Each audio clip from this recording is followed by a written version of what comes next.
My kind of introductory warm-up instruction video. We were getting two articles, but I had I kind of came up upon another point that was bridging a connection between technology and politics. Kind of section, this whole page was really interesting, where it goes into the two dimensions of unrepeatable and unpredictable, are what kind of technology removes or abolishes. Just because when you're on technology, you can just do the same thing over and over, and it's essentially code and numbers.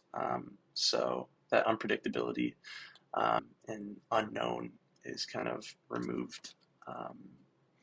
And I also talked about it here, where he touches on kind of the removal of curiosity and the unknown, and how technology has kind of done that.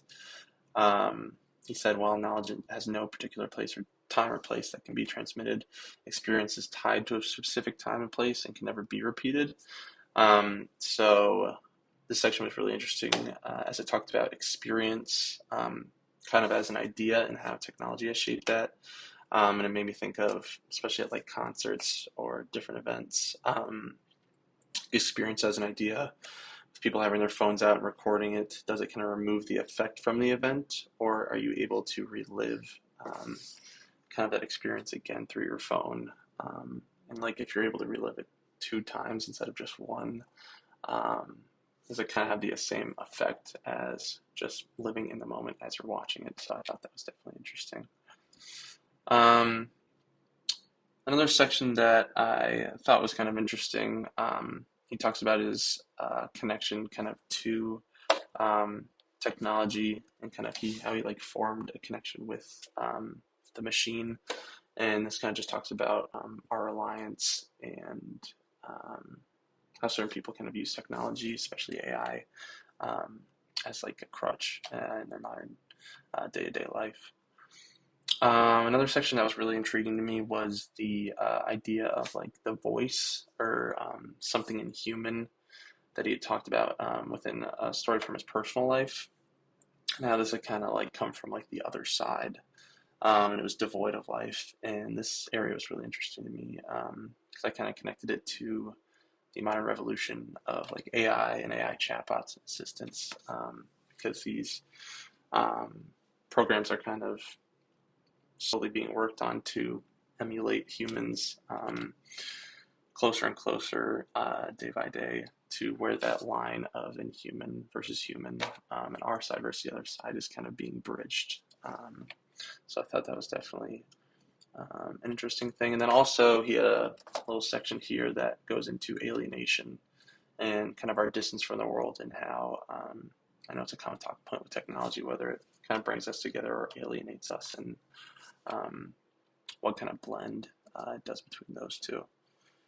And then another thing that was really interesting was the idea of kind of immersion, and how that's shifted over time. With early on in history, it was kind of these paintings, and then shifted towards photography. And then nowadays we have things like VR and kind of generative AI, to where you don't even have to capture it in order to be immersed in it. And so kind of this evolution of immersibility, and how it's shifted over time and become kind of conjurable. You don't even have to be in the moment to capture it. Was an area that was really interesting to me. Another section was where he had talked about his plants, and kind of cultivating a garden that he had been motivated to do. And I think this is really interesting, especially with, I guess, connecting to new cities and modern developments, is the importance of involvement and development of a relationship, is important to kind of create a connection and care for something.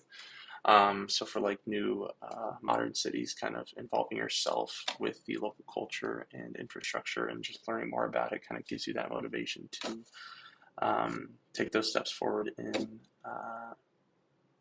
benefiting and kind of making an effort to improve your community and help the others around you.